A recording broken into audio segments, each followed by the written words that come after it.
La tendresa és una comèdia escrita per Alfredo Sanzol, molt divertida, és una història de llenyataires i princeses, amb trets shakespearians, com poden ser els embolics, els canvis d'identitat, amb un llenguatge molt evocador. El meu pla és aquest. Ordenar la tempesta que enfonsi aquesta gran armada per tal de deslliurar-nos del destí fatal que el rei té previst per vosaltres. Guanyaré la vostra llibertat fent que el rei perdi la seva gran armada. A poques milles d'aquí hi ha una illa de mida reduïda de la qual només jo conec l'existència gràcies a aquest mapa. Traçat en un somni provocat per les herbes del coneixement, l'argelaga, la cua de cavall, el xile, la frenya de iuca, l'ortiga i el col·làgen. És una mare, el meu personatge, la reina Maragda, no? Que està farta d'estar subjugada als homes, no? I no vol que les seves filles tinguin el mateix destí que ella i decideix apartar-les de tot això i portar-les a una illa deserta, o que ella es pensa que està deserta, per apartar-les de tot i que mai més hagin d'estar sota les ordres dels homes. No? Fills meus, celebrem que avui fa 20 anys que vivim feliços sense dones en aquesta illa solitària. Hem viscut feliços sense les veus agudes, els canvis d'humor, les preguntes incomprensibles, les llargues xerrameques i els plors sobtats. Ningú ha volgut canviar el nostre caràcter, ni ningú ha volgut que li endevinéssim el pensament. També ens parla que, encara que vulguem, homes i dones estem condemnats a entendre'ns al final. Per molt que ho vulguem amagar, canviar, però estem condemnats a entendre'ns. Estic d'acord amb vos! Ui, i aquest acord ha arribat sense que jo ho pogués imaginar? Au, va, no exagereu les nostres diferències. En molts aspectes, jo hi trobo més que semblances. Oh, sí.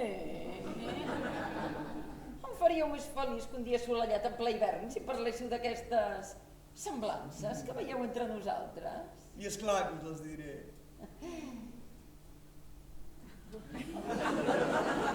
Mira, Té de Teatre va néixer arrel d'uns estudiants de l'Institut del Teatre, no, que es van ajuntar perquè no tenien cap ganes d'estar esperant que sonés el telèfon un cop van acabar la carrera. No?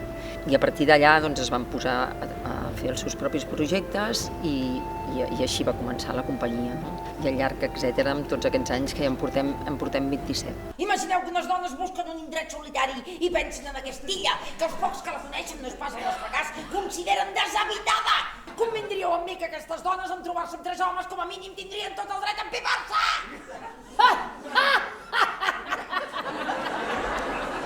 És una companyia que sempre hem tocat el sentit de l'humor, amb tots els espectacles, amb un ventall molt ampli, no, dintre de l'humor, però bàsicament jo crec que és un dels trets fonamentals, no, que sempre hem parlat de coses properes, coses en les que la gent se sent identificada, però sempre des d'aquest lloc, no, amb sentit de l'humor. Veiem la llengua? Llengua magnífica. Cols i temperatura? Estupendos! On són les febres que dèieu? Els vostres soldats es troben en un estat de salut perfecte!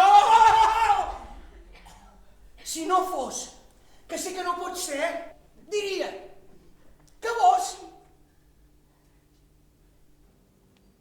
teníeu la seva barba, que ell tenia la vostra, i que vos teníeu bigot i ara no en teniu.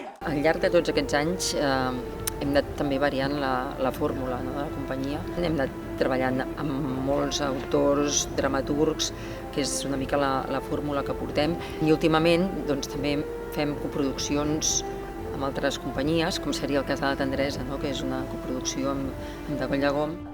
Com la meva mare somio en una república de dones per poder viure a la fi lliure dels prejudicis i la violència que m'han fet tornar un ésser humà de segona classe. Ja n'hi ha prou, princesa, no t'enganyis! Si pogués arrencar els trossets de cor que alimenten les falses esperances. Que li diu Romeu a Julieta? Que no tinc ben dreta! Romeu és tot meu!